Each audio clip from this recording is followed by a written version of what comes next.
Hey, what's up guys? It's Brendan from Best Life Weight Loss, and today's bike vlog I want to talk about, it's not so much about eating less, but about eating right.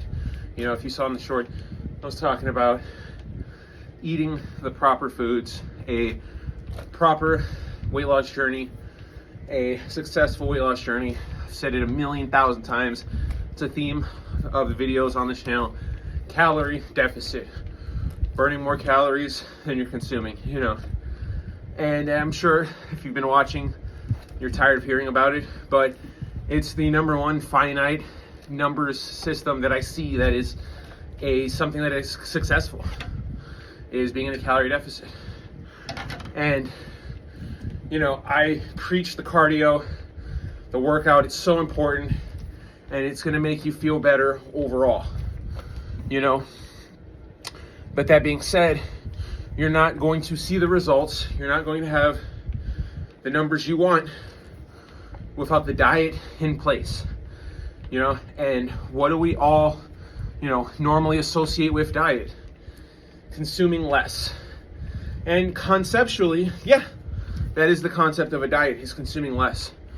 But what it really comes down to is the calories you're consuming and how full you feel, being satiated.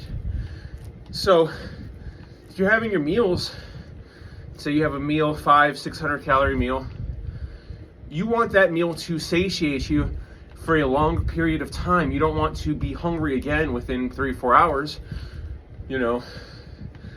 And I find that just, you know, I'll make a lot of steaks, I cut a lot of the fat off, you know. I buy big packs of, it's called tenderloin tri-tips, and they, you know, it's the most inexpensive I find, but there's a lot of fatty cuts, and the fat can be very good for you, but I mostly cut it off because I don't like the way it cooks. But when I'm cooking this food, you know, I have my potatoes or I have my rice, but I have a good amount of asparagus, I have a good amount of carrots, or corn, or love me some squash and zucchini. And having these extra added vegetables, you know, it's more fiber in your body. And, you know, just looking at the numbers alone, carrots, asparagus, the caloric intake for those is not high. So I'm able to eat a high volume of these vegetables with my meal. And there's times where I serve too many vegetables and I'm like, oh, I'm good. I'll make sure I finish off the meat because you have to have your protein. You know, you're losing weight. Protein, it's not just, you know, the concept of protein, you hear, oh, building muscle. Protein is what fuels your body. It's gonna help you stay satiated. It's gonna help you not feel hungry. Protein is so important, but you can't just get your protein sources from bullshit areas. You can't just have nothing but like protein shakes. You gotta have meat, you gotta have real food.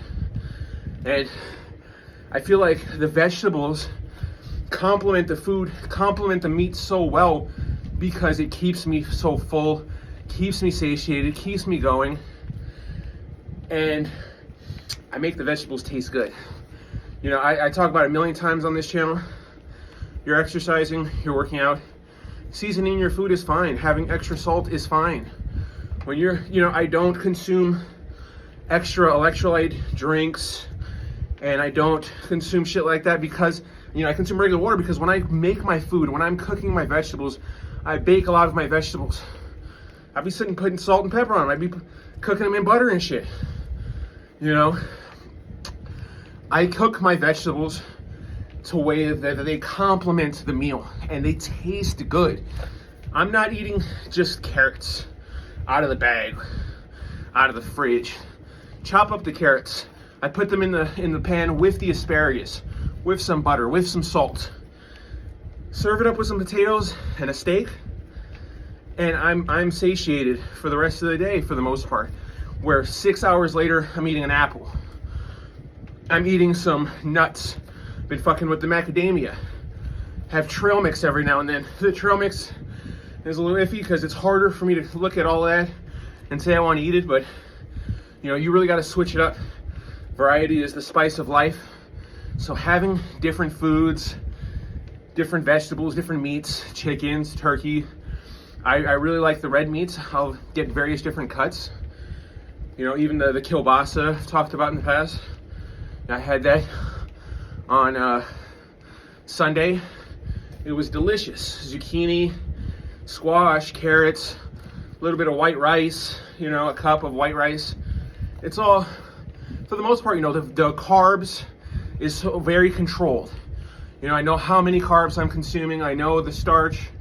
I know all of that for the rice, for the potatoes. It's very specific. Whereas like the meat, I really just want a certain amount of protein from the meat.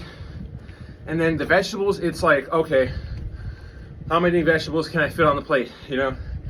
Because the vegetables is really there to be the filler, you know? I've always been the 360 pound guy that I gotta finish my plate. I have to feel full. That was always something that had to happen. And it is a habit that I've really broken for the most part, but there's still times where, you know, you work out really hard.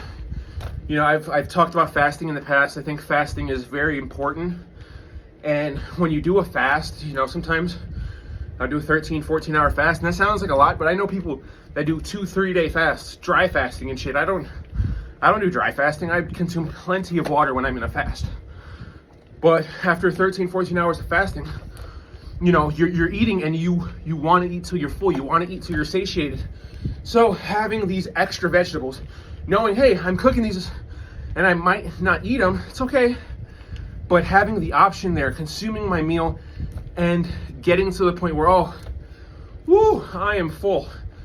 I can do that with these vegetables and it tastes good. And, you know, it's not just the vegetables, the meat I'm eating, the protein I'm getting, that is fueling my body, it's making me full. The rice, the potatoes.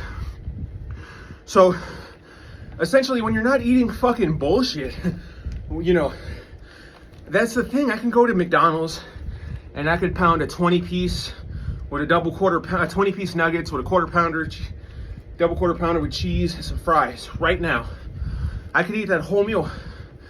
And the problem is 3 to 4 hours later, I'm gonna be hungry. I'm gonna want more food. I'm gonna want a meal just as fucking big as what I just had. Whereas, and that meal, mind you, probably 2,000 calories. Why can't I have a 2,000 calorie meal from Jack in the Box or McDonald's and be hungry within 4 hours, but I can make a fucking steak with some baby potatoes, asparagus, and carrots for 600 to 700 calories and feel full for 6, 7, 8 hours, to be fine, to feel energetic. That's the problem as well, is that you eat the fast food, you eat the fucking shit, 1,000 calorie meal, and then you feel sluggish, you feel tired, you don't even feel good afterwards. It tasted okay, but you feel like shit. Whereas like I make my New York strip steak, my fucking rice, some carrots, and asparagus, and it all tastes good. I feel like I was rewarded with something. I'm eating and I'm like, oh, this is lovely. I can eat till I'm full, and I'm hitting my fucking goals. When I step on the scale and I see the numbers change, it's the fucking highlight, you know? So if you guys want to see the numbers, if you want to achieve it, man, cardio, baby, working out, exercise, picking that shit, and then working on the diet, cooking your own meals. You know, it seems scary. It seems, you might be apprehensive at first, you know, the idea of cooking all the time. Cook every day. Cook every single day. It's probably one day out of the week I don't cook, and that's when I go out with my friends and family on my cheat day. And sometimes I still cook that day. So it's something that we all can get behind. If you want to really achieve and really fucking feel good, cook your own meals. Eat right, not less. I hope you start your weight loss journey today and stay positive, guys.